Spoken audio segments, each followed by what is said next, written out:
Hello, it's Peter B. Sims here. Thank you so much for checking in. Home health physical therapist, entrepreneur, and author. My company was hired to perform some market research. I want to share that information with you. Let's dive into the research. What we did and why we did it. We surveyed 64 US based home health therapists to validate or invalidate key assumptions around durable medical equipment, access and affordability within the home health population, and the behaviors, experiences, and practice patterns of home health therapists. Upon analysis of this rich data, we found compelling evidence demonstrating that innovation and optimization, as well as disruption, may be indicated for the durable medical equipment industry. This slide is made up of two questions. Survey respondents represented a range of disciplines and years of experience in home health. The respondents are made up of speech-language pathologists, physical therapist assistants, physical therapists, as well as occupational therapists. The majority were PTs and OTs, 71% PTs and 16% occupational therapists. On the right side, we see years in home health. The highest percentage came from 1 to 5 years of experience in home health. The second highest was over 10 years of experience, and 14% came in at less than 1 year. Before we get into the data, I'd like to let the audience know that when we talk about durable medical equipment, we're talking about toilet assist, rollators, shower chairs, transport chairs, canes, walkers, and standard wheelchairs. This slide is made up of 3 questions that we asked the home health therapists.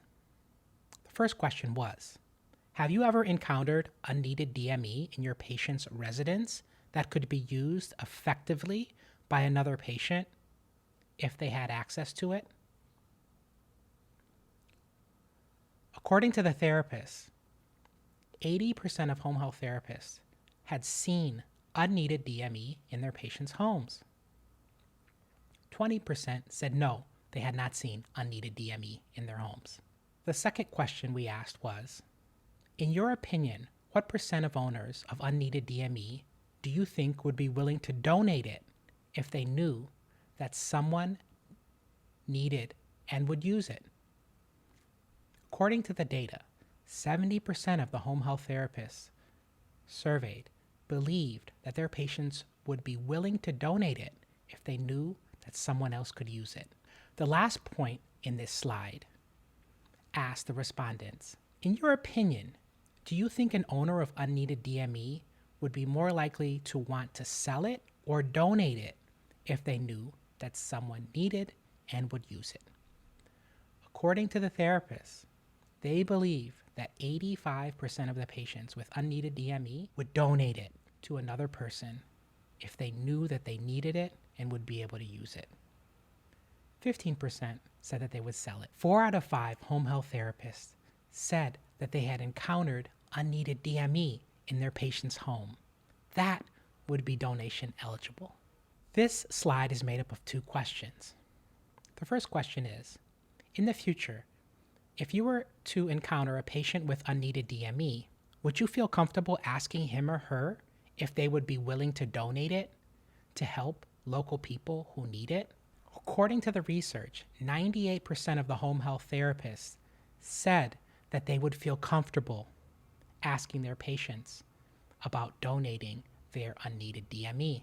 The second question, if your patient agreed and wanted to donate a unit of unneeded DME, would you feel comfortable doing a visual assessment of it to ensure it's in good working condition? 98% of the home health therapists said that they would feel comfortable doing a visual assessment of the unneeded DME in their patient's home. Again, nearly all home health therapists cited a willingness to seek and assess unneeded DME with their patients in their patients' homes. This slide is made up of 3 questions we asked home health therapists. The first question was, how have your patients typically obtained their DME? According to the research, 66% of home health patients get DME through the traditional DME method. Prescription from the doctor, insurance approval, then the DME is delivered to the end user.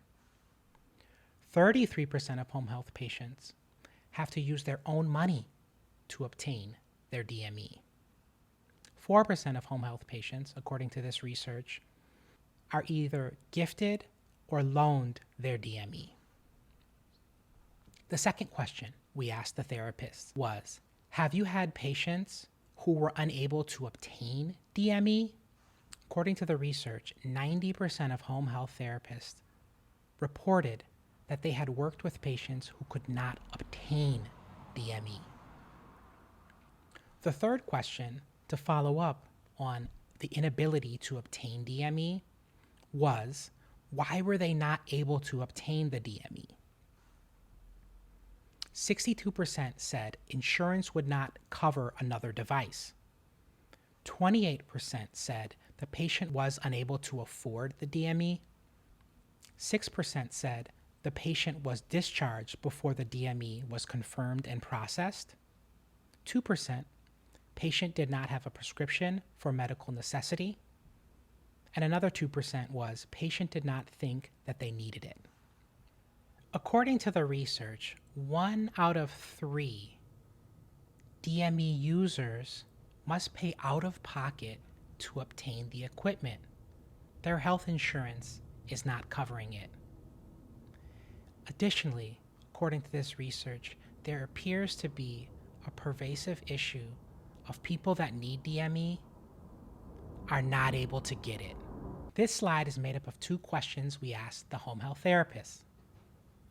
Here's what the data says. In our first question, we asked the respondents, have you worked with patients that could not afford DME but still needed it? 100% of the home health therapists said that they have experienced this in their career. The second question asks, what percentage of patients have you worked with that need DME but could not afford it? They believed, the home health therapists, that out of all of the patients that they have worked with, 40% of them in total could not afford to buy the DME that they need to be safe, mobile, and to participate. This slide is made up of 1 question. It is, have you ever used your own money to help patients obtain DME? 52% of the respondents said yes.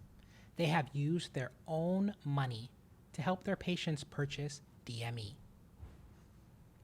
And 48% said that they had not. Before we move on to the next slide, I'd like to share some of the comments that describe why the home health therapists surveyed use their own money to help their patients obtain DME. Patient needed it. Insurance would not cover. I ordered through Amazon as patient did not know how to do it, and her income was very limited. Safety reasons. I don't want them to fall and go back to the hospital. The patient needed it to remain safe in their home, and they could not afford it.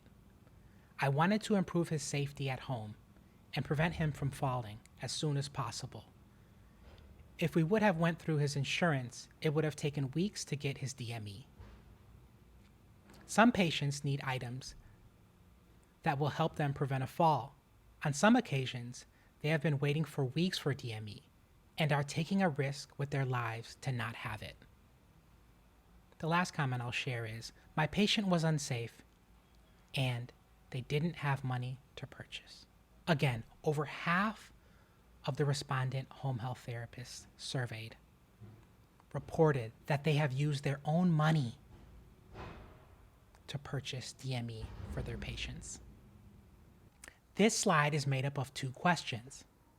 The first one, how often do you recommend DME to your patients? According to the research, as you can see, 55% recommend DME very often, and 38% say that they recommend DME sometimes. In this survey, home health therapists recommend DME at a very high rate for a total of 93%.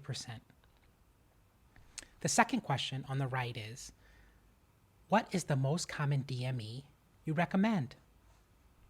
According to the data, they most commonly prescribe shower chairs at 28%, walkers at 24%, rollators at 17%, followed by canes at 16%, transport wheelchairs at 9%, standard wheelchairs at 7%.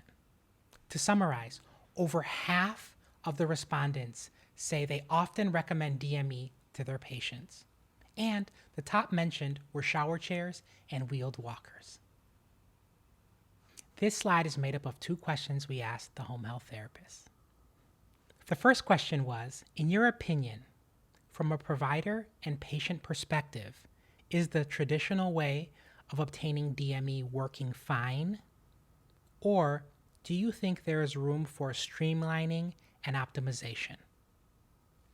According to the data, 76% of the respondents said the DME industry needs improvement.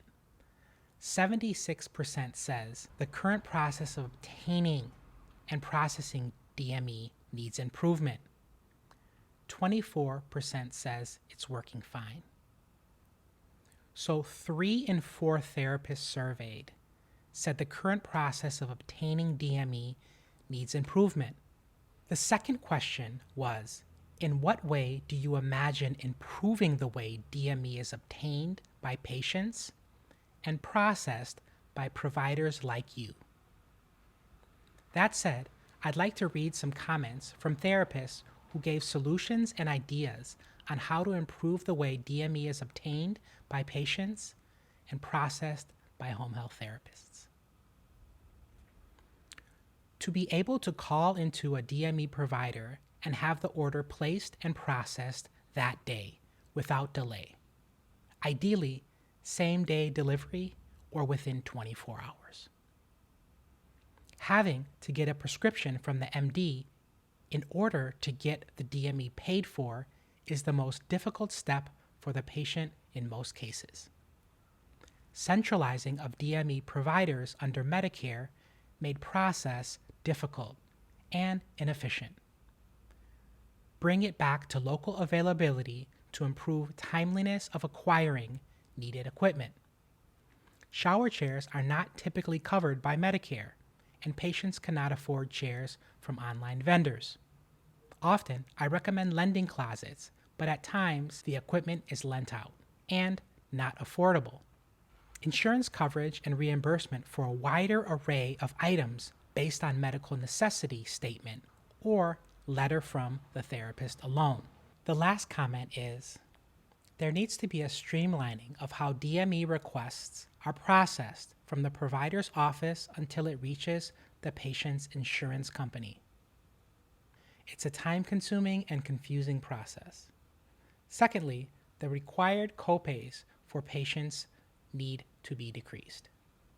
It's too much of a financial burden for them. Last but not least, this slide is made up of 1 question. We asked the home health therapist, in the past, thinking about the needed resource your home health patient lacked most often, please choose the 1 resource most lacking. According to the data, the home health therapists reported that consistent family caregiver support and assistance was lacking the most at 54%, followed by transportation at 17%, money at 13%, the cognitive ability to live and function independently came in at 7%, assistive technology like DME to promote participation as well as improved quality of life came in at 6%. And lastly, the ability to effectively manage medications independently came in at 4%. Again, over half of the therapists cited consistent support from family and or caregivers as the resource patients lacked most often. Key takeaways. Access and affordability to DME within the home health population is a problem. Home health therapists go above and beyond to help their patients, and they prescribe DME very often. People who do not have access to DME are less safe, less active, and are more dependent on others for assistance. 1 in 3 DME users have to pay out of pocket to obtain the equipment. There are desirable and feasible solutions to problems identified by the home health therapist, as well as the DME end users. According to this research, innovation, optimization, and disruption may be warranted in the durable medical equipment industry. Thank you all for listening. Please leave a comment or question below. I'd love to hear from you.